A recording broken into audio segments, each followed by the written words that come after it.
Welcome everybody, to another episode of Inside Scoop with Alex and Jeff.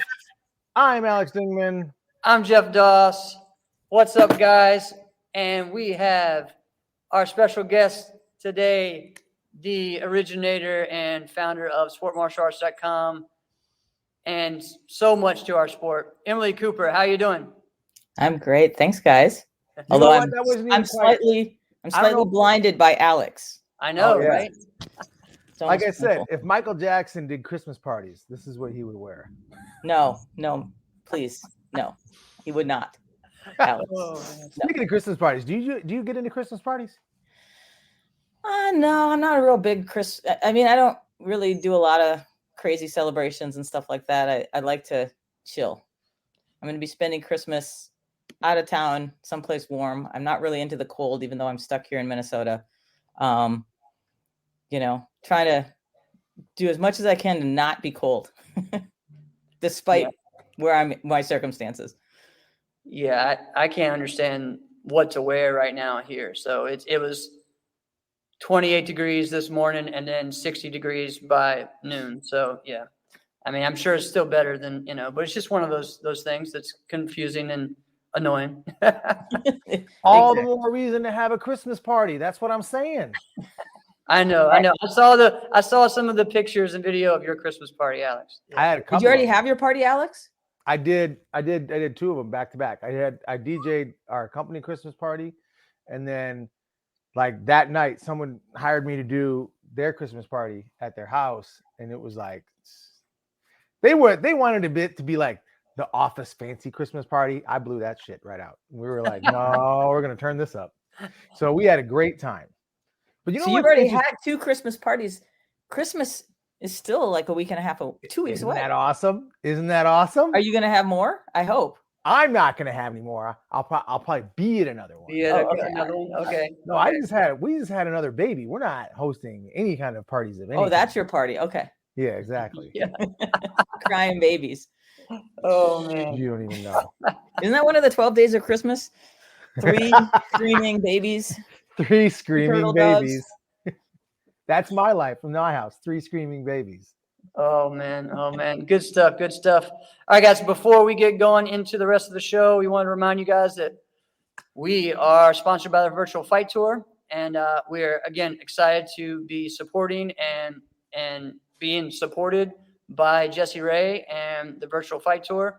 And he is looking at, actually, I just a while ago I saw him. He's going to be working on a female ladies only show. So that's cool. Going to be exciting. That's something that I know Regina has been talking about working with him on their podcast. Now, is he talking about a pod or like a fight card? No, all right. She had been talking about it on the pod, working on that with him. And so he first announced it today that was what's going to be happening, that they were going to do. And I think that's going to be the one they're going to shoot for in February. Who do you think they're going to bring on something like that? I mean, are they going to go just with like the younger generation that's out there, or are they going to bring in some people that, Yeah. So I know Regina has lots of people and that she wants and some different ideas, and she wants it to be all female judges. I know she was going to be reaching out to people like Claire and some of the, some other ones from her generation even before. Fight. Yeah, or being fighting, but I know that she wants to be like either the judge or just kind of the one running it. And then she has some young people in mind. I know she wants some junior girls involved. She wants some current ones, and then maybe some type of, some that you didn't think you would see, type thing. So we'll see. I know, but fighting, still shows up and fights and awesome from my generation. Actually, Sue Brazelton will show up anywhere and she'll compete and she can hang. So I'm saying bring in some of the people from the past. I agree. See what they can do, because it was great. I was thinking about this, Emily. You are like I feel like you are an unutilized super resource. Like you see every tournament, you see how everything goes. So if there's like someone on the come up, like it's not like you're not seeing them, right? If there's somebody who should be thought of being a fight card or to be a new pickup, like obviously you would have at least had your eyeballs on them. Probably, but one of the things I've always tried to do with sport martial arts, formerly Maslink, is kind of stay out of all of that. Our job is to like kind of cover the sport and not really necessarily tell people what they should do or influence or anything like that. I kind of just stay out. I watch what's going on, but I also realize, people are kind of doing their thing and they have their own plans, and I don't really want to interfere with that because I do see a lot of stuff that's going on, but I also see there's a lot of great people in the sport who also see and are doing things about that. I remember way back when it used to be whenever I'd post somebody's video up that was pretty good, I can't remember who the coach was, but inevitably that person would get picked up by that team, and I'm like, wow, that's crazy. To see the impact of that on, somebody's trajectory in the sport, which is kind of cool. But I've always like when it was Maslink, when I first started, I would go to tournaments and I would film and take pictures and I'd never talk to anybody. Nobody knew that I was the person who was putting up the videos. They'd just come up and everybody would be like, oh my God, look, my video got up, but they didn't know it was me. People would see me at tournaments. Nobody ever talked to me and I didn't talk to anybody because I didn't really want to be in the spotlight on anything. I just wanted to, and it was like kind of actually more fun when nobody knew who I was because they would just be who they were and they wouldn't be like, I got to showcase because, I might be on film or that's my picture getting taken. I need to smile or I need to pose or whatever. I need to do my best trick.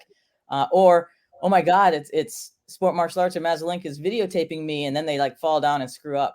So, so much pressure. And I'm like, oh, I don't, so it was really fun not to be really kind of secretive at the beginning. And it actually became really annoying when people finally figured out who I was, because then I couldn't walk through a room without like a million people trying to talk to me or whatever. And I'm like, yeah. In fact, my crew, everybody on the staff hates hanging out with me and trying to leave a tournament because I end up talking to like a million people and they're like, we've been trying to leave for an hour. Yep. Can you quit? Can you quit? Let's go. And I think that's one of the reasons why like my girlfriend and my family doesn't like going to tournaments anymore. I mean, that's part of it because it's like, all right, we can't say bye to anybody. We just got to go. Mm-hmm. And I've always been that person too that I'll just leave because I know that if I say bye to everybody, it's not going to take 3 hours. Yeah, it's going to take 3 hour goodbye. That's right. Tim Wong called you the Watcher, like on the Marvel. The Watcher. That's hilarious. Rashad loves the jacket.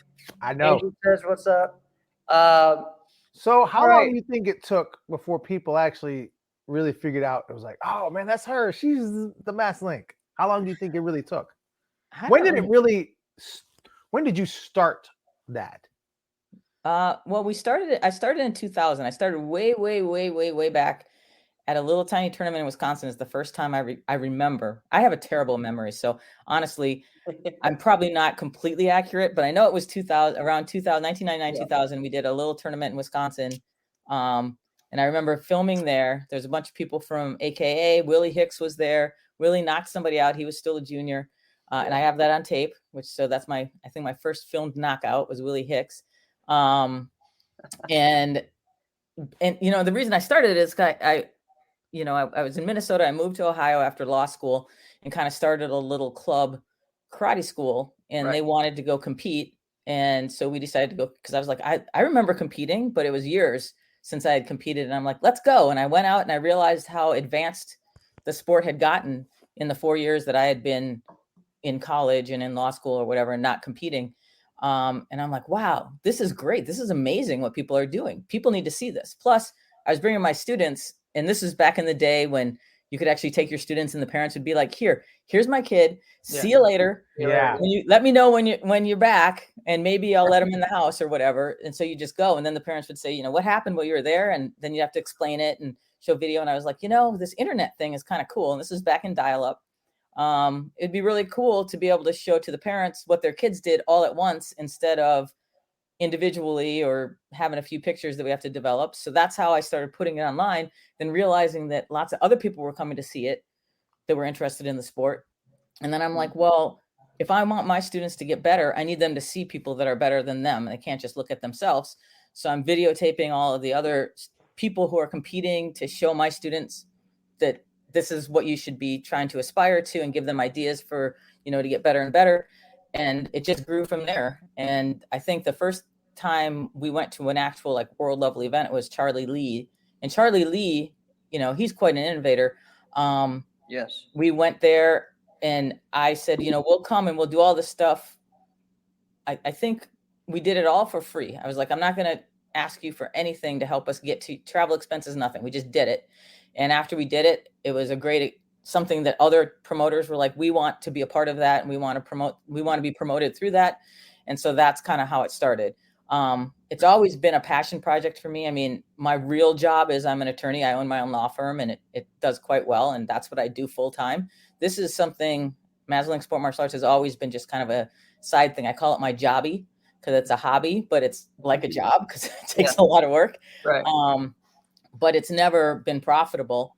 I mean, people think that we're making like all this money. We're not. Most of the people that work on it aren't getting paid anything. And in fact, I've had to invest quite a bit of my own personal money into it to keep it going and to keep it successful and to do a lot of the stuff that we wanted to do and to introduce new things. Because I just love the sport. I used to compete and I have done very well business-wise for me. And I attribute a lot of my confidence, a lot of my ability to do things to the sport. I attribute some of my closest and best friends are people that I met from competition and through the sport. And if not for that, I don't think I would be the person that I am. So I feel like I owe a lot back to what I got out of it. So it's not all peaches and rosy and everything. Richard just says for a side how you treat it like I don't like, but the overall impact it had on me was a great thing. And awesome. I think it, and the people that I see coming up in the sport and how it impacts them and what kind of people that the majority of people that I see coming through it, like kids coming through it and then growing up and becoming whoever they become, it's something that for me is very positive. And it's something that when I see that, it inspires me even more. I think it makes people better people by being part of martial arts. But I think martial arts, in general, makes people better people. But I think then when you throw in the competition aspect of it, that just takes it to a whole nother level, because there's something about the competition aspect of it that's more than you can get from any just class in your martial arts school, right? The kids that actually go out and compete, they're more confident. They have better skills. They are probably going to be your best instructors. They are the people that make the sport look better. And we did so last year, was it last year when did the pandemic start? Yes, 2020. Yeah. So 2020. So that's still last year, but it's almost been 2 years. 2020. So we started, because everything shut down, we started doing our SMA virtual tour, because I'm like, wow, what are people going to do? And I was really worried, because I'm like, well, we're not going to tournaments. And I was actually genuinely worried that if we don't give people something to do, they're going to go find something else to do.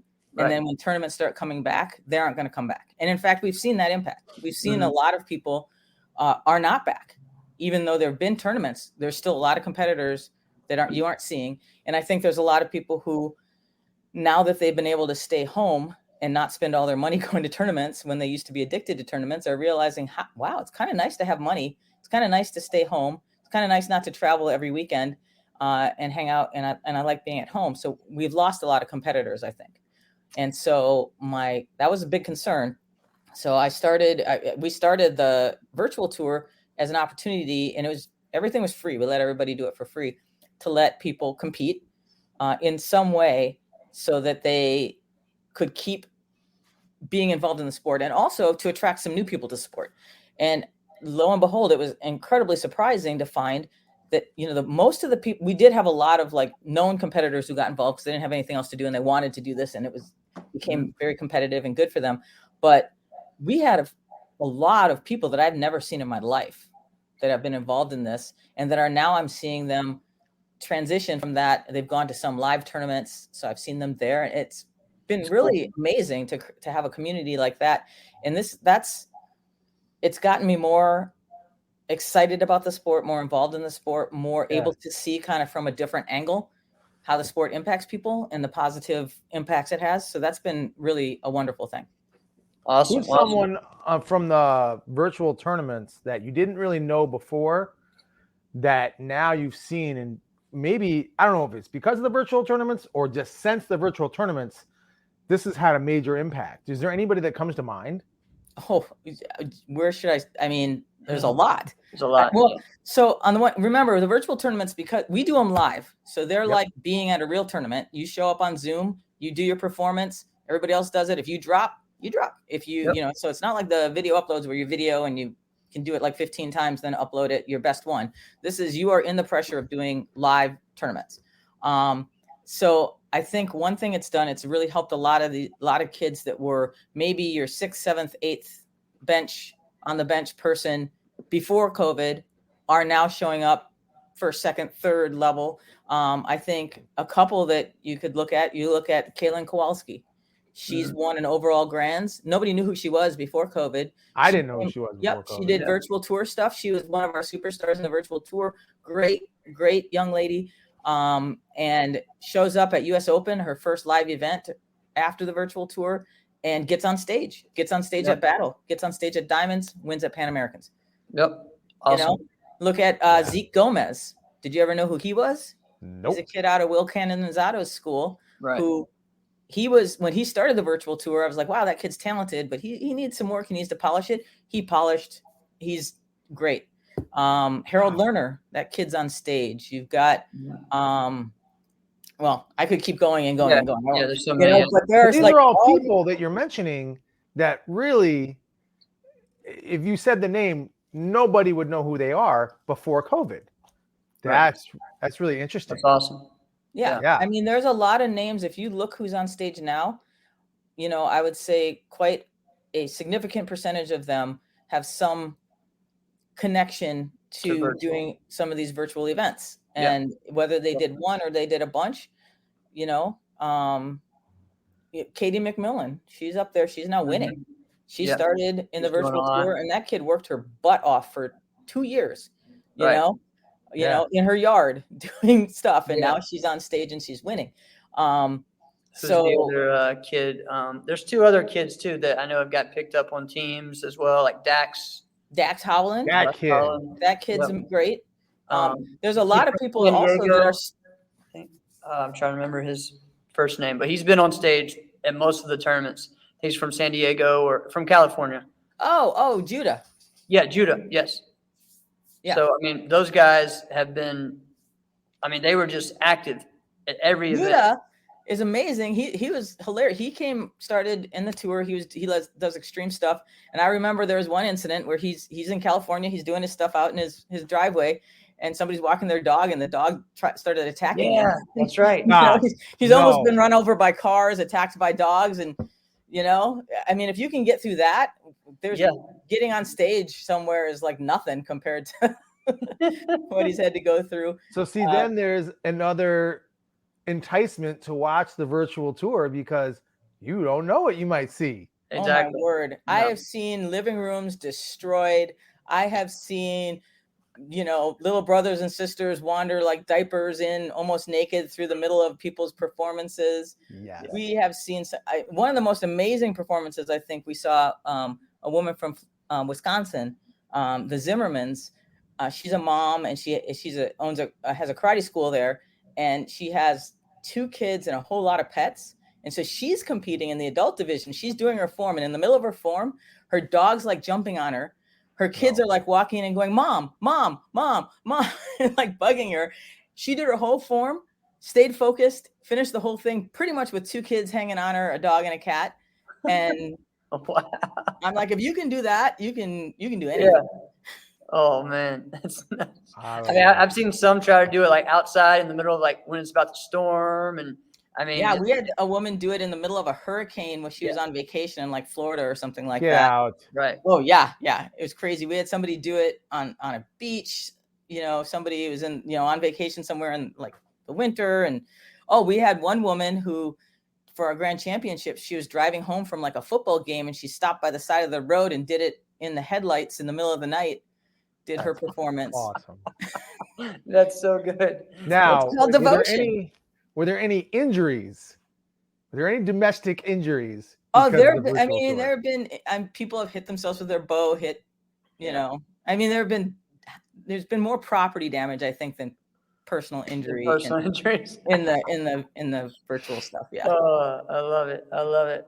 Oh man. You don't know how much we're just like watching, going, "Oh my God, are you going to take out that wall?" And sometimes they do. I Yes. mean, we've seen ceilings, walls, all that. Yeah. I mean, It's nuts. let's just pause for a moment and just like kind of wrap our head around. It's really what we're talking about. We're talking about you really just completely changed how karate tournaments worked. Right. When really reality, they only worked one way since their existence, right? And so I said this last week. I've said this many times. I feel like, Emily, you are the most influential person in sport karate the last 20 years, right? Yep. I feel like what you've done, sport martial arts, is the most influential for the last 20 years. And really think about it. Like, you were really the originator, all right? Nobody did anything online. Well, there wasn't really online, right? Before that, all right?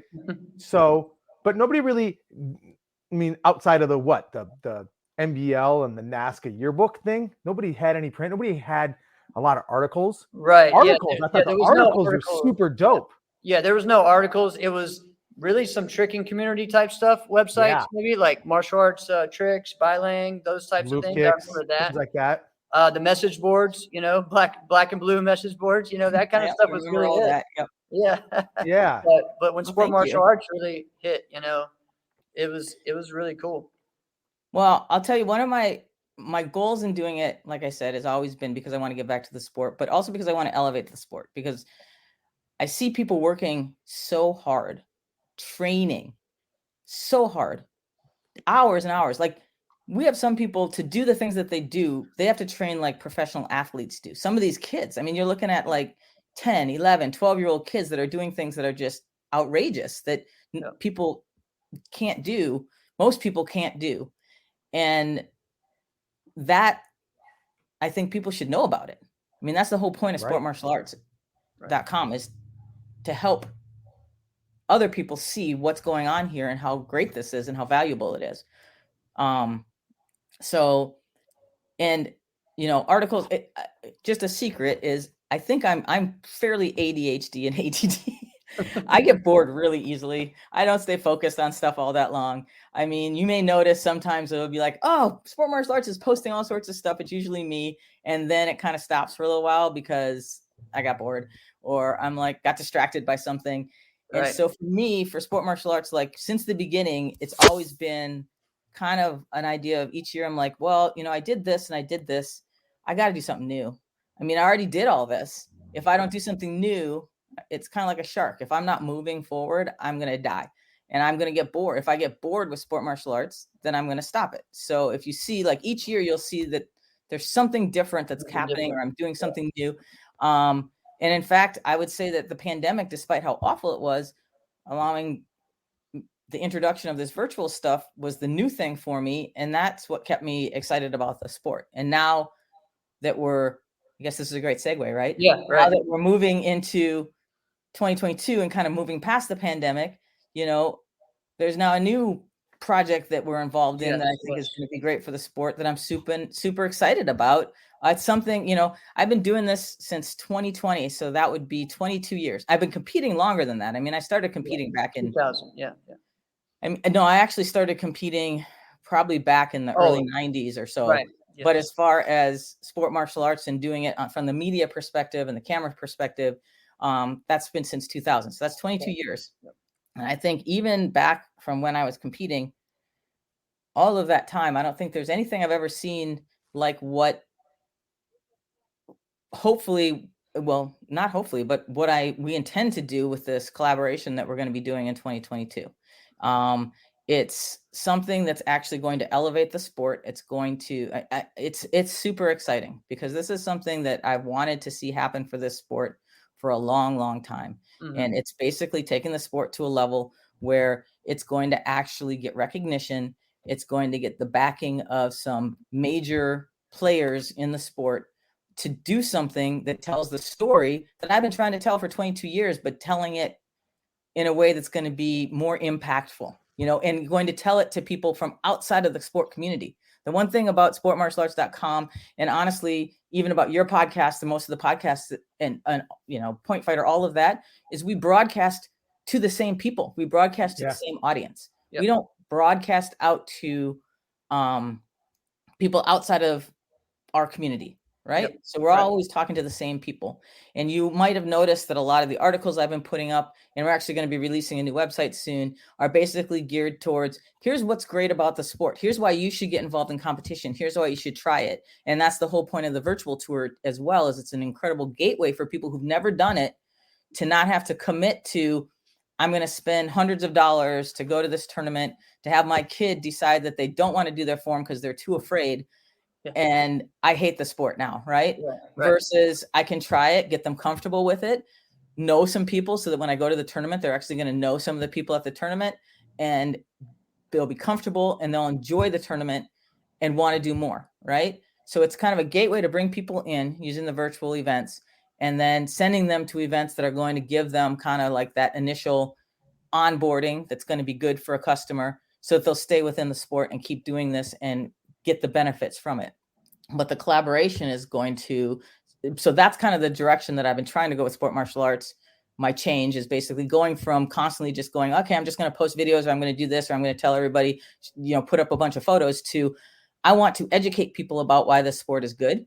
And I want to be talking not to the people who are already in the sport. We'll still keep doing things for them and posting videos and things, but I want to start talking to people who are not in the sport, who may not even be in martial arts yet, and say, because think about this, all right, as far as the martial arts are concerned, everybody says they put their kid into martial arts because why? They watch the Ninja Turtles, or my kid gets bullied at school, or my kid needs confidence, or blah, blah, blah.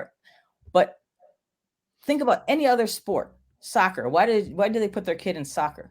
They put it in soccer because they're going to go play soccer games, right? They're going to go compete.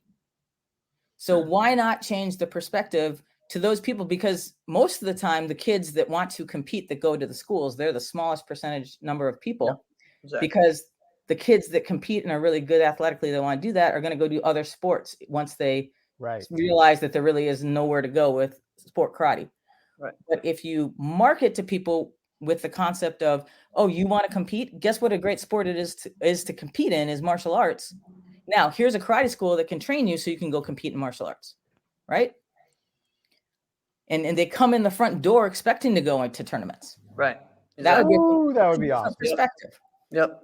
That would be. Yep. Imagine, Jeff. Imagine if somebody, Jeff, walked into your school and was like, hey, I heard that there was this tournament nearby called the Capital Classics. Can you train me to compete in that? It's funny. I've had people that have done that before. I have had that happen. So we've had people that do everything. Yeah, I know. Jeff's seen everything. I'm sure they do, but they're far and few between. Exactly. What if you market it to people who do want to compete? What if you market to the moms who are like, my kid is super athletic, I need to put them in a sport so they can burn off that energy. What sport should I put them into?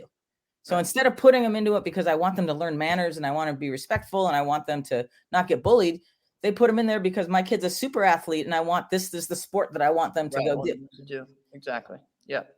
So, so that's kind of the thought process that I've been having, is how do I introduce people, not just who are already in martial arts that don't compete, to give them an idea of this is how you could enhance your martial arts experience, but also people who aren't even in the martial arts that see competition and that inspires them to want to join martial arts for the purpose of potentially wanting to become competitors. So that's kind of the perspective that I've been looking at it at. That's cool. That's awesome. I think you're right on with that, about looking at it from the competitive standpoint. And because people say this all the time, like when either with girls or boys, like I have big boys, all right? One of them's little, but he came big.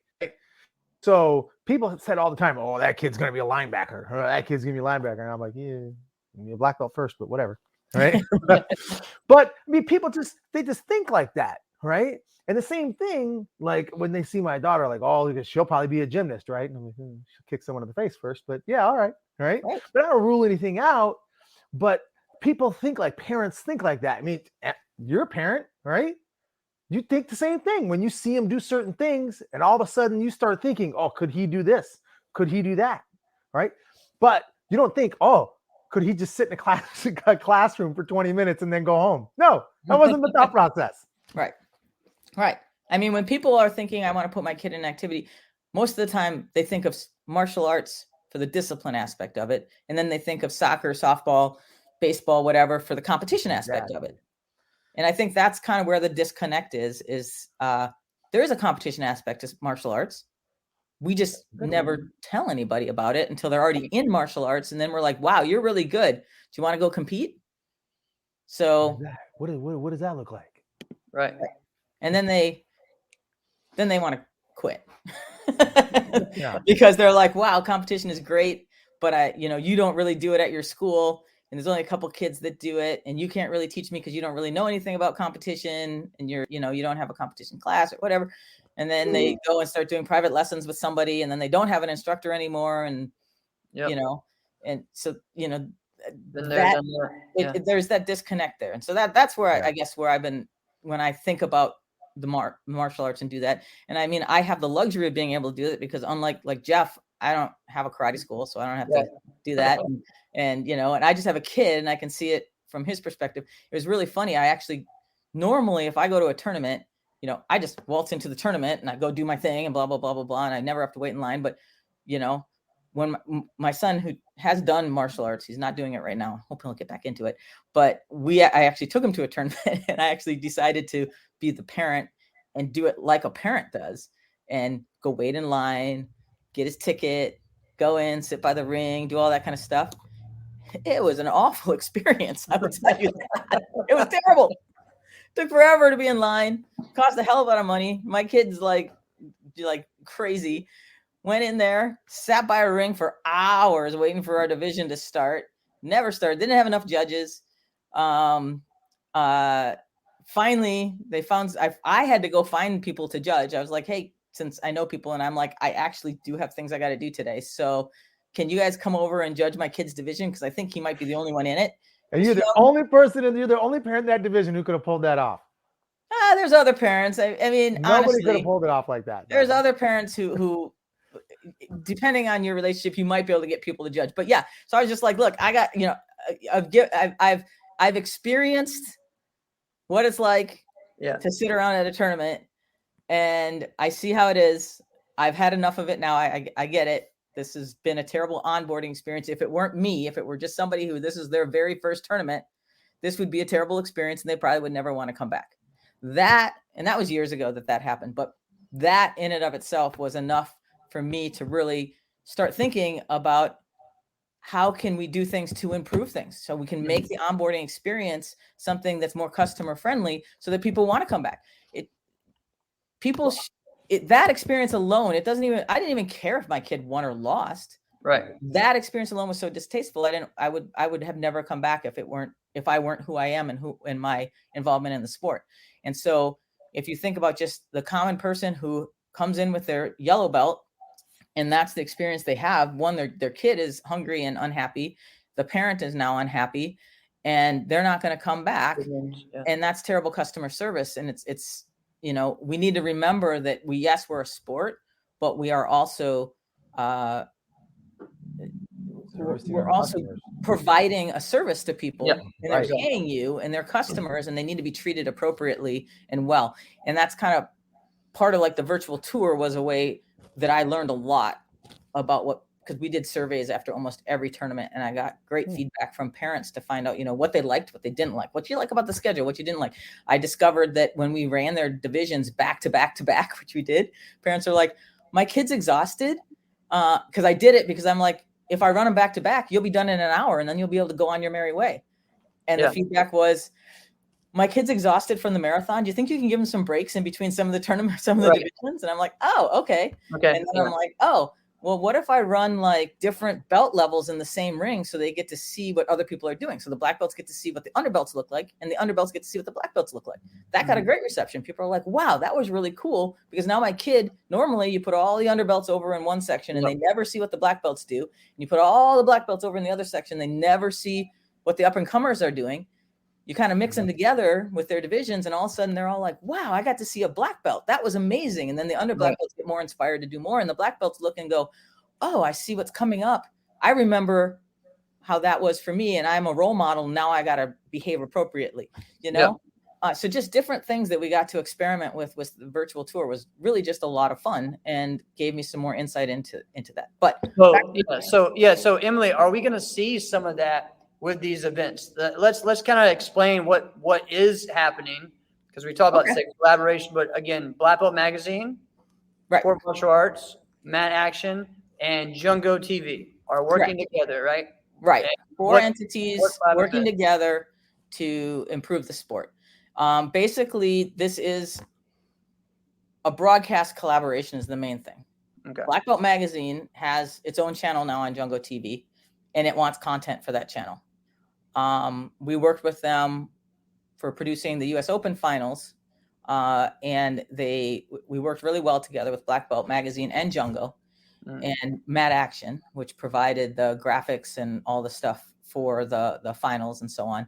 Okay. So this broadcast collaboration is going to be something where we finally get to tell the story of the sport in a way that's going to make the sport palatable to and hopefully viewable for and followed by people who aren't necessarily part of the sport.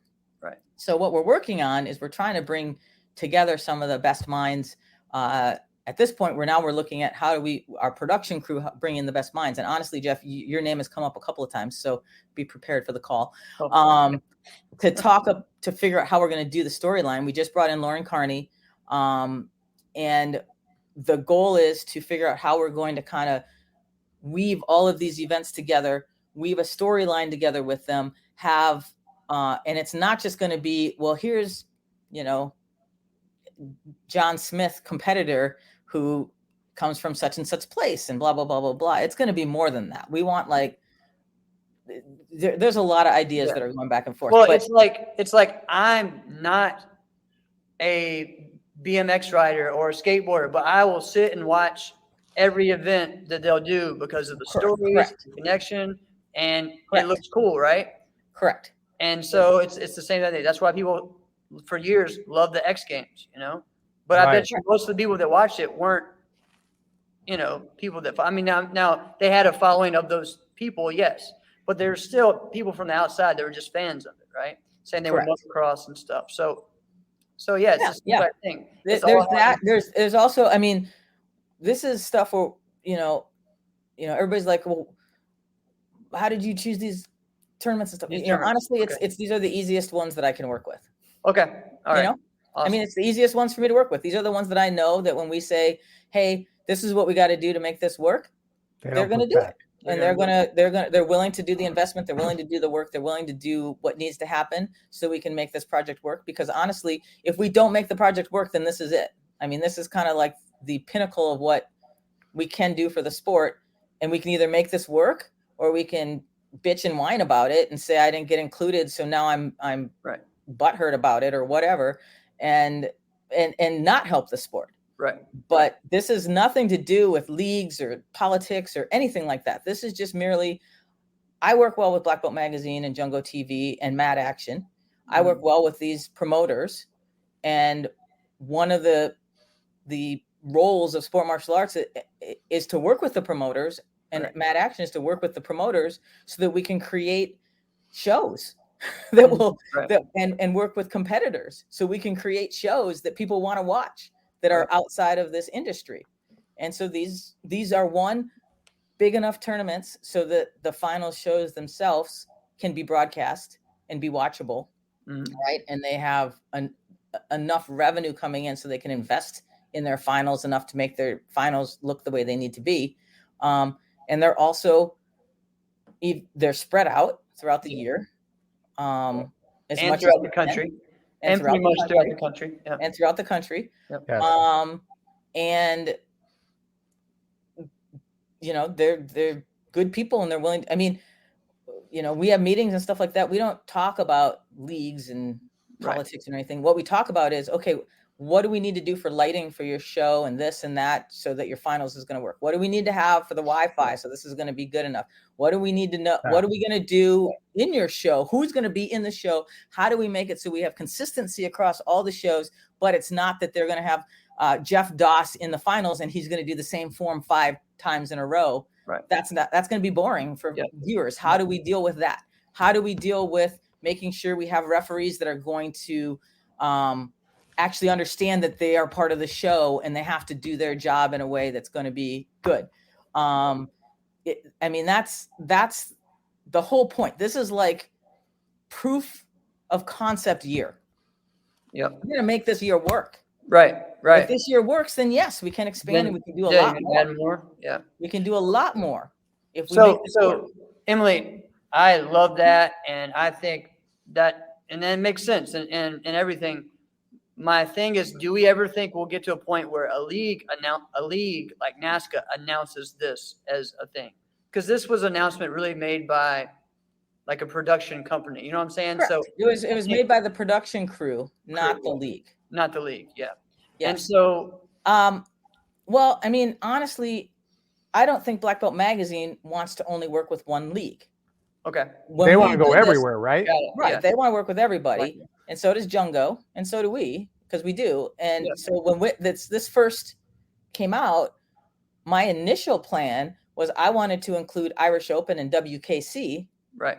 But we decided that since they're overseas, that the thought of actually trying to put all of that together and do everything and broadcast it and everything and make it consistent with everything else was just going to be too hard. Right.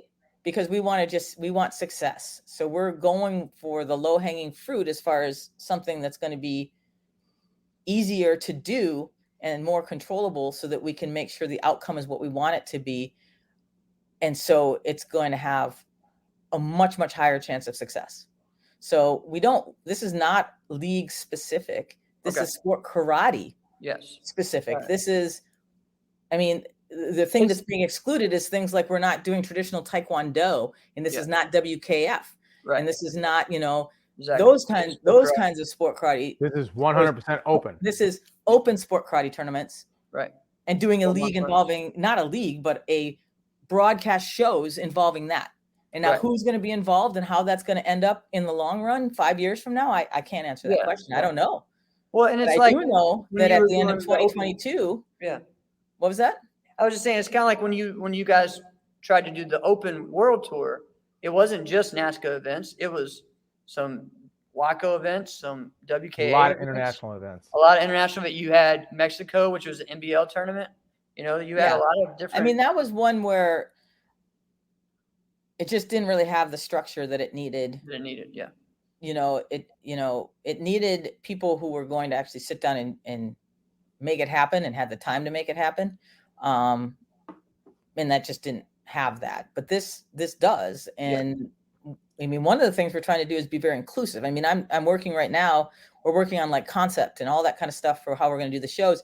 And,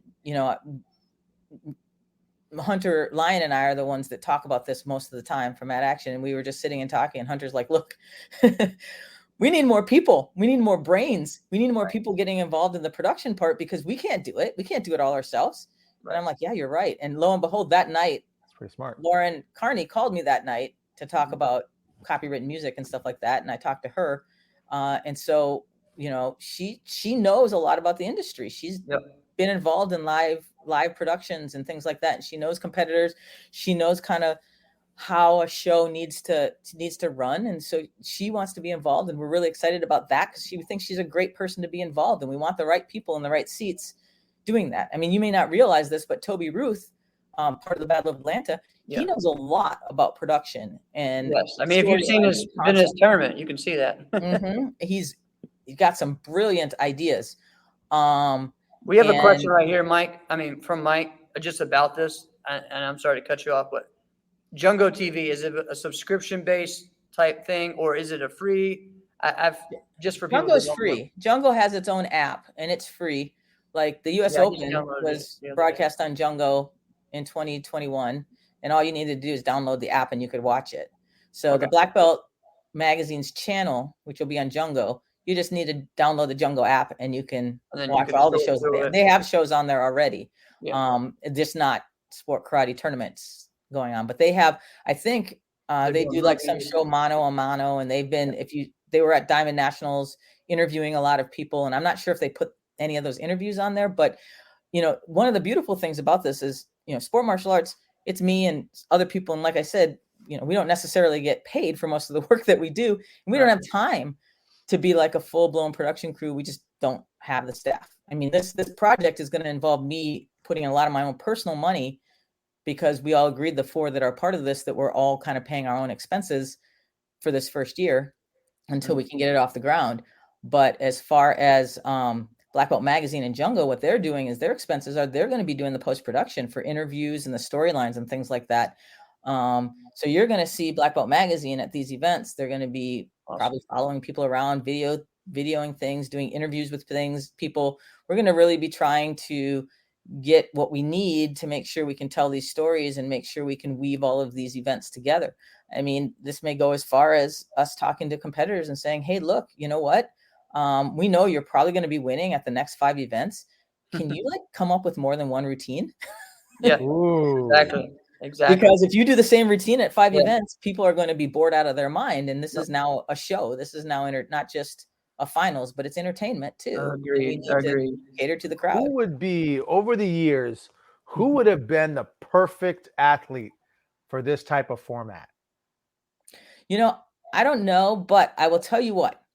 One idea I had, and I would love to have this happen at these events. Oh, I can't wait. Okay. And I got this when I was at Diamonds, and I was talking to Chris Walker. I said, okay, that's always a great recipe for conversation. What if we created a decathlon challenge? You have to do 10 different disciplines.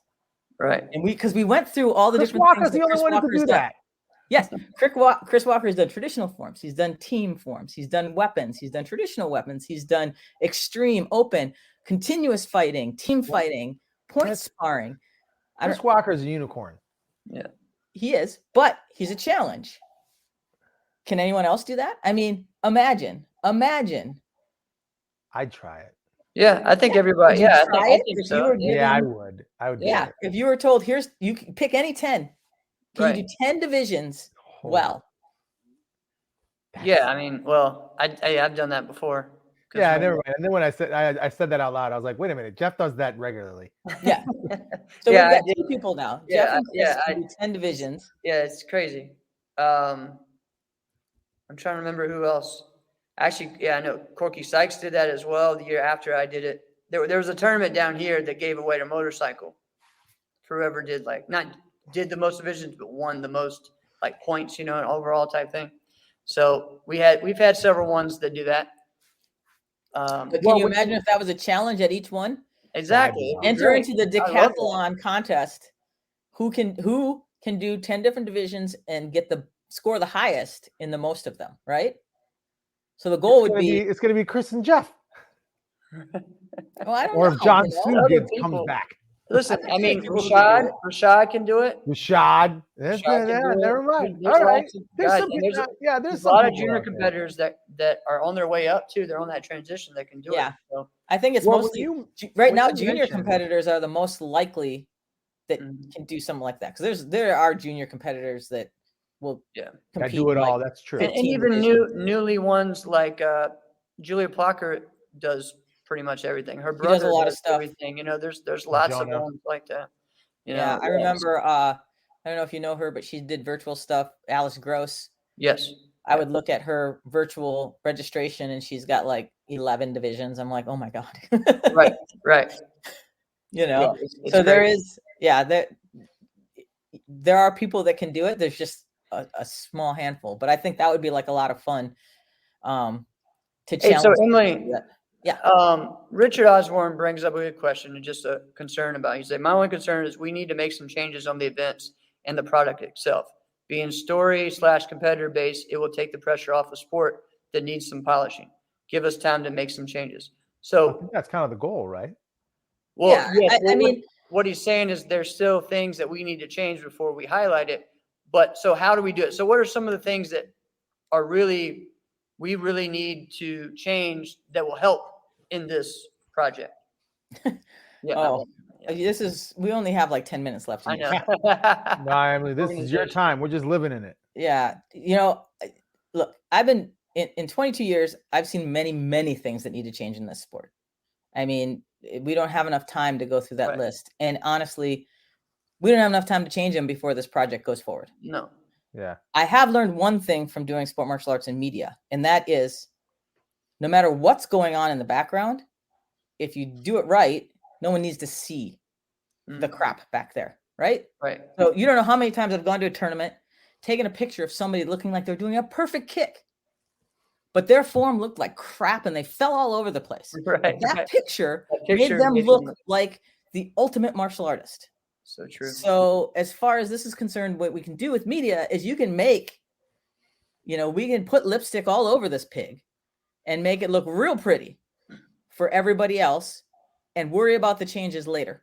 Because yes, we do have to make a lot of changes, but those changes are going to follow the lead of the progress, right? So we need to make the progress. We need to move forward. We need to see something happening that people are reaching for and striving for and see success in that.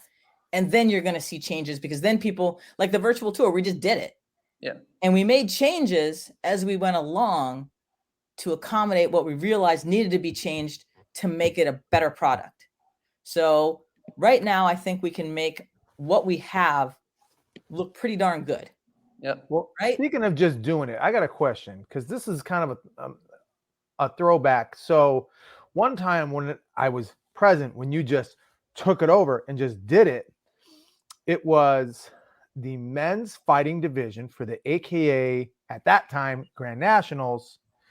And this is when you just decided, I'm streaming the whole thing. And I don't think we were really streaming everything at that point.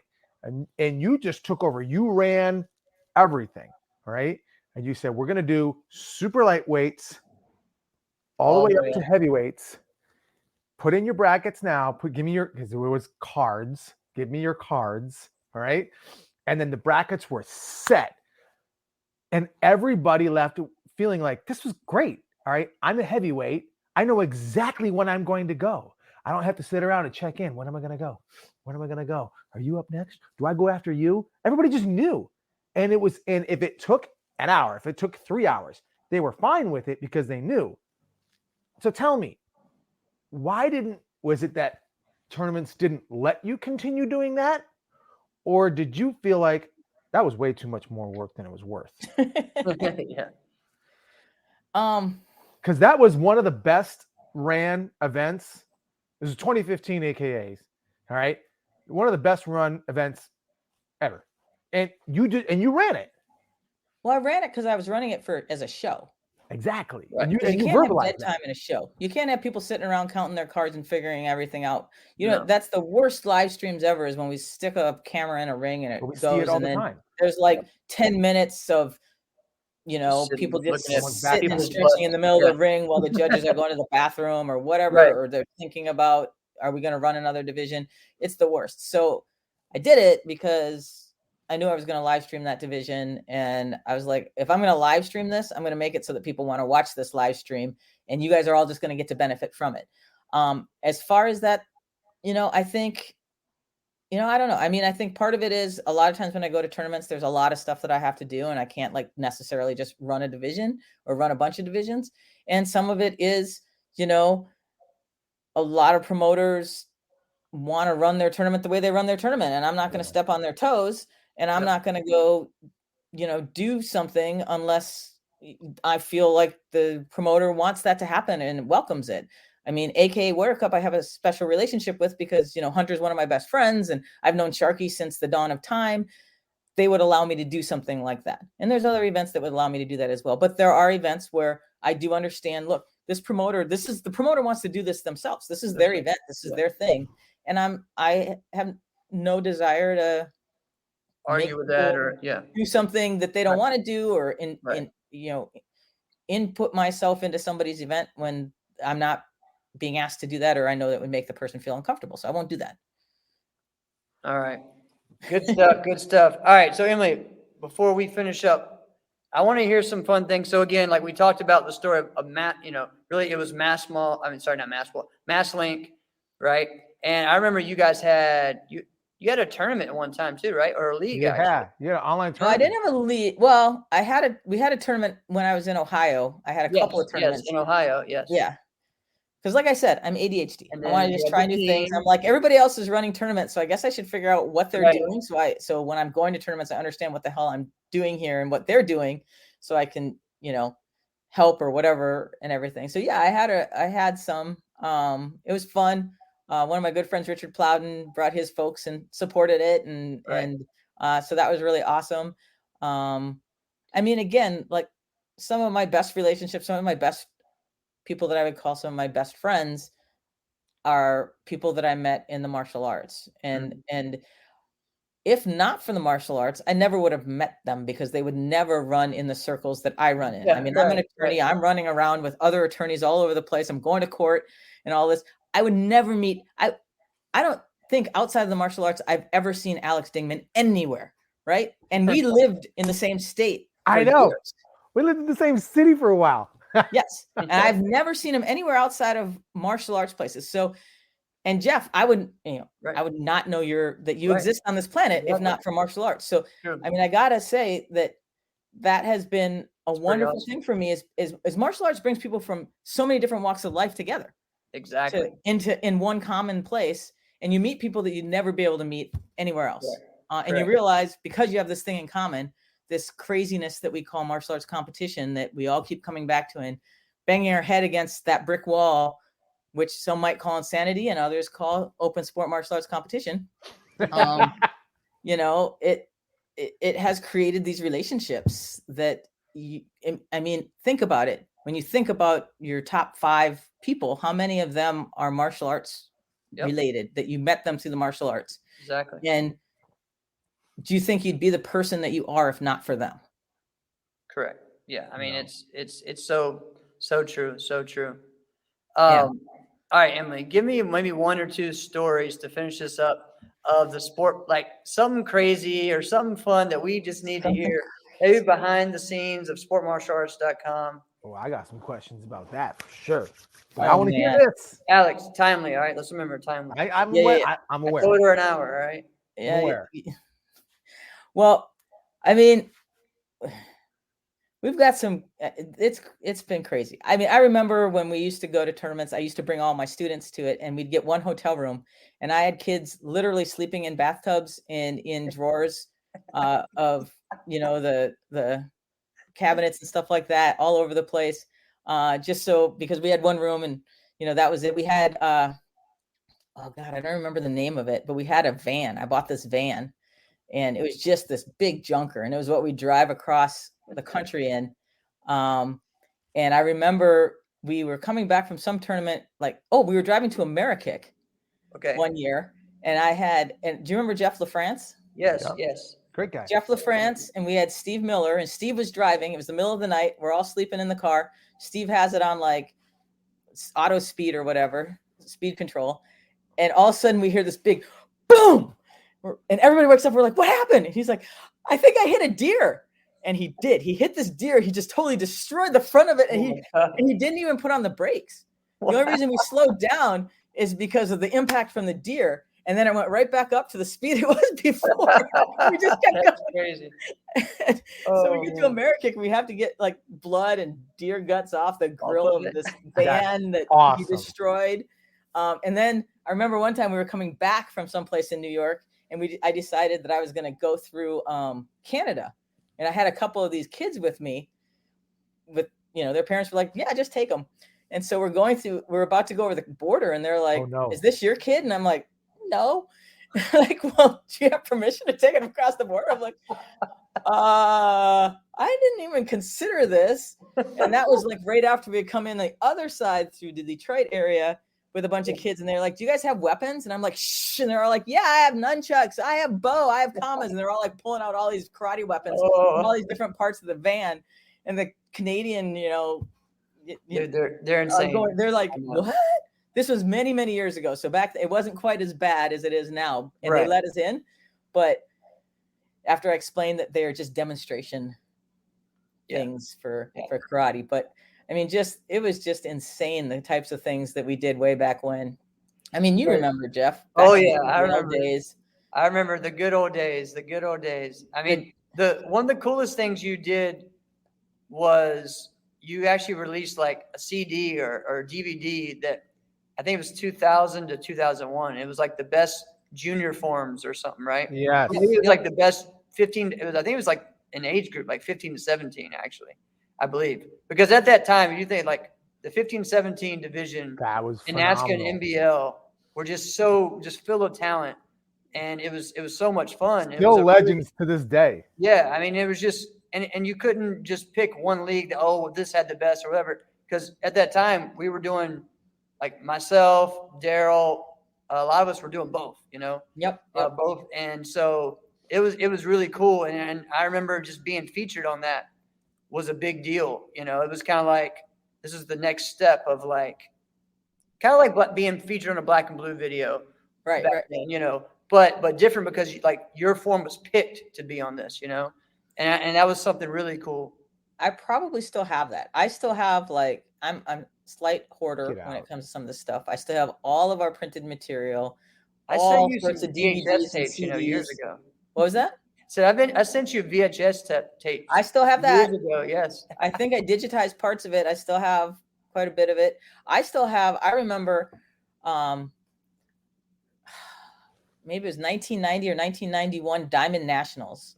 Yeah, and I don't know if you remember the Diamond Nationals, Jeff, because back then, remember, it was when Casey Marks and her mom was insane, and they would literally bring signs that would say 10 on it, and when they would do their form, they'd hold it up and be like 10, 10, 10. They would just go nuts all the time. Yep. And this was the finals. You heard two people, Casey and her mom. Yeah. Oh, well, her mom would get the entire crowd to go insane. The crowd went nuts.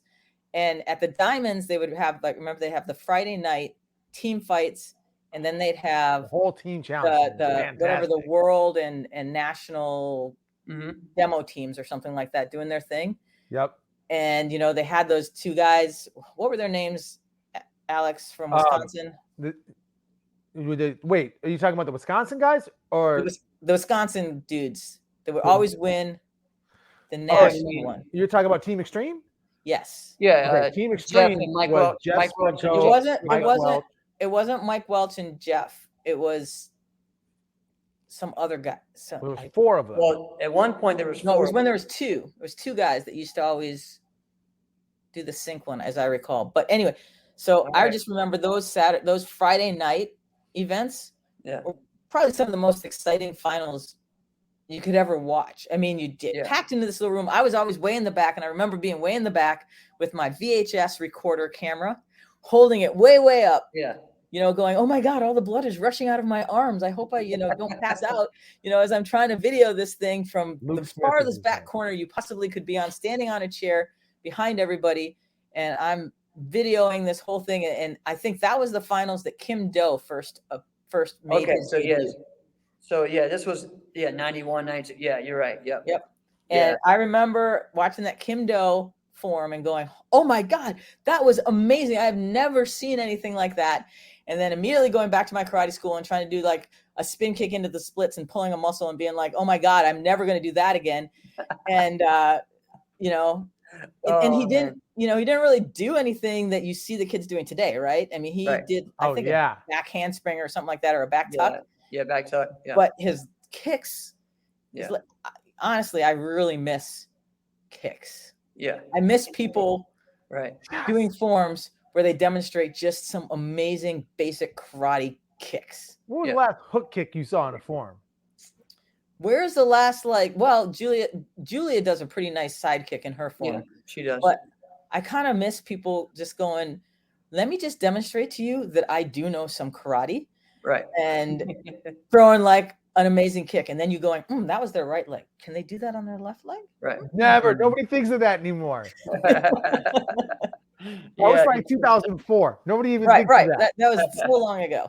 But I miss it. I would love to see that. I mean, that's just for me, a beautiful kick, because I've never been able to do the splits. I've never been that flexible. I've always loved to kick, but my kicks were never, straight up kind of things. So to watch somebody, and I think that's the majority of people probably can't do splits. So to watch somebody actually do a kick that's beautiful, high, thrown correctly, I can't do it. So it's for me, that is even more outstanding than a flip. because I see All so right. many people doing a Emily. flip Yeah. right now. Emily. You were telling me this when we were, last summer when we were doing the teaching and the training Yeah. and stuff, and you were like, geez. Okay, Emily, I got something for you. So 2 years ago, around this time, Jeff and I did our all-time kickers list.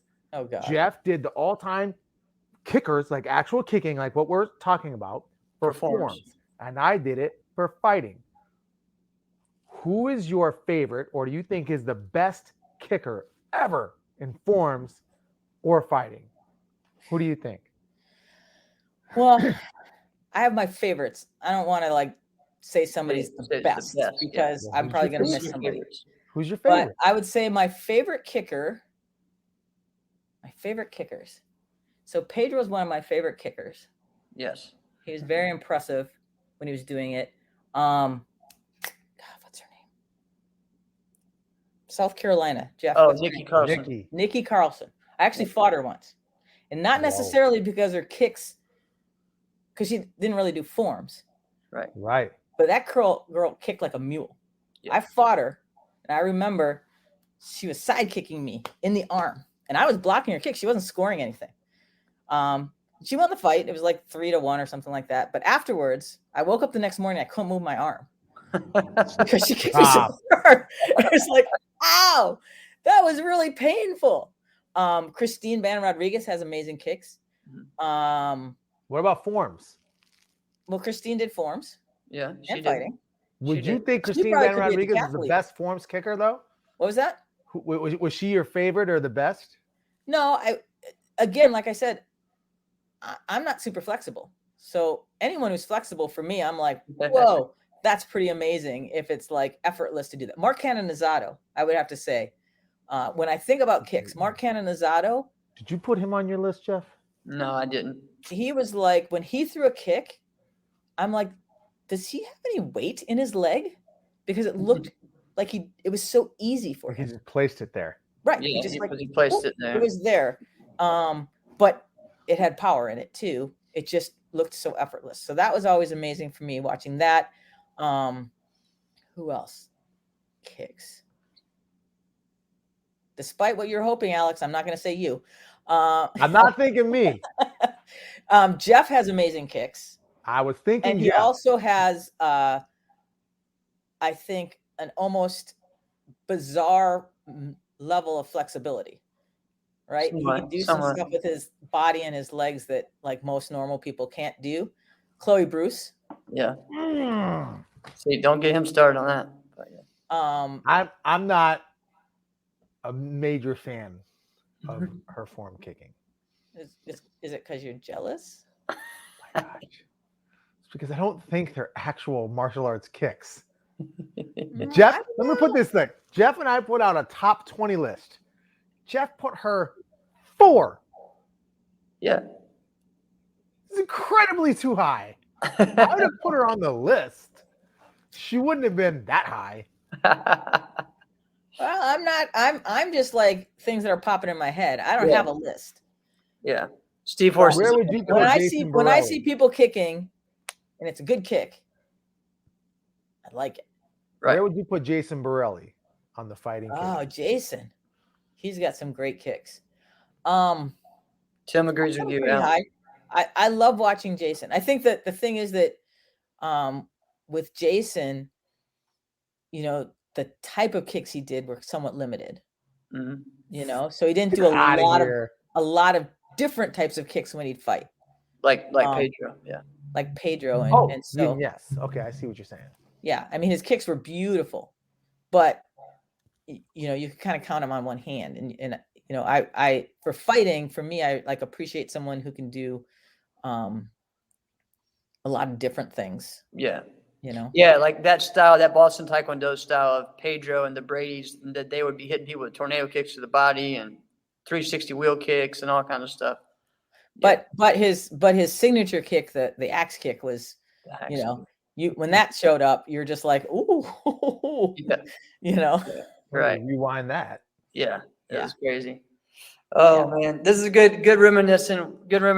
And Emily, so I'm sure all of us will see each other at AKA, so we're excited about that. Tell tell us one thing that we all can look forward to, and then this is how we'll end the show. Well, I got wait, Jeff. Before that, I have one more question. I promise I'll make it quick. So, Emily, I don't know if you remember this, but there was like a number of years back when Team NK was like early stages. We were all training in South Minneapolis, and you were like, "Hey, boys, you're gonna have to step it up if you're gonna beat this Paul Mitchell crew." And at that point, we had beaten like nobody notable, and all of us kind of looked at each other like, "She really think we can do this thing?" And apparently you did, because we did, right? So is there anybody that you think like, you know what, guys, you should really be looking at these people or this person? Is there anybody that maybe is not on anyone's radar that you're like, hey, I've been watching and this person is going to make some noise? You mean in fighting? Anything. You watch it, you see it all. Yeah, you're putting me on the spot. I hadn't really. That's a good question. Do I see anybody that's going to make an impact? I mean, you've seen a lot of them coming in. Honestly, I think that what's going to make an impact that we're not prepared for is going to be when those borders open and the Canadians can show up. Mm-hmm. That's a great point. If the Guatemalans can ever get here. Because in the virtual tour, I do know that we've had people from Guatemala, Venezuela, all over the place, and a lot of Canadians. And those poor Canadians are going through another lockdown right now, they've told me. And they're just raring to get out the door. Right. And they have not been sitting there twiddling their thumbs, waiting to get out and compete. They have been working their behinds off. Right. And they look amazing. And the Puerto Ricans as well. So I would say that when things open up and people can actually get here from other countries, Americans, I hope that you guys are training.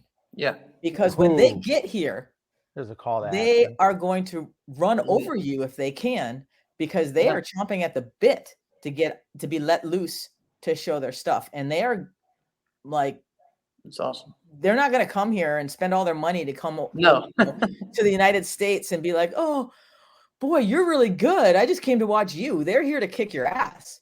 And yes, so honestly, if I were training here in the United States, I wouldn't be satisfied with, oh, I won or I'm doing great.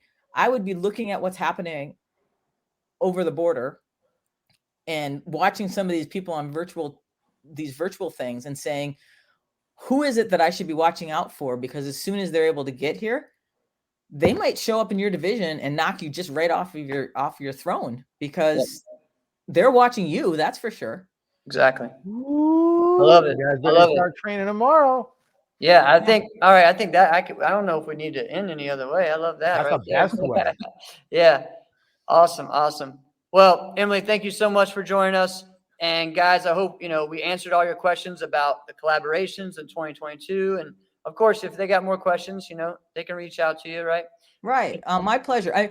And what I wanted to emphasize is what we're trying to do is make this a collaboration, not just amongst those 4 entities and these events, but to make this something that the sport can embrace. So we're, like I said, Hunter and I have already talked about, oh my goodness, there's not enough of us to do all of the production work and all of the things and come up with all of the ideas. I mean, we're definitely, if people think they have great ideas and they want to be part of a collaboration that's cooperative, that's working towards a common goal, that is not political, that is not, fighting amongst each other and is not filled with egos, contact me, because we need people who want to drive this sport forward and do good things without an agenda, and that are going to, help us and help the sport. And so please do. Awesome. Well, we hope to have you back sometime as well. And everyone in the comments is enjoying this and saying bring you back. So we will see you soon. I'm going to have to take some Advil after my whole, vision of Alex here. So Emily, just tell me when you're having your next party. I'll come up. I'll throw the gig. He'll DJ. We're gonna have a good time. Can you like make that thing light up? Can you bring something that like actually is like a strobe light type of jacket next time? I can make that happen for you. I'll make that happen. All right, that's what I'm looking for. I would like to see some epileptic seizures happening in the audience from whatever you decide to throw on there, Alex. Oh man, good Hey, stuff. for real though, Nick Schneider is the whole reason I even gotten into DJing. I don't know if he told you that. No, he didn't. But I'm going to mention to him, and he's probably going to be like, "What have I done?" Oh, for real, exactly that. Right? I did it as an original lockdown COVID like joke with my wife, and now it's one of the greatest things I've ever done. Oh Lord. Oh well, guys, thanks for having me. It was Thank my you. pleasure. I Thank enjoyed you. talking to you. And Jeff, I'm reaching out to you. All right. Sounds great. All right, Thanks, Alex. guys. This has been another episode of Inside Scoop with Alex and Jeff. I am Alex Dingman. I'm Jeff Doss. Thank you, Emily. Thanks, guys.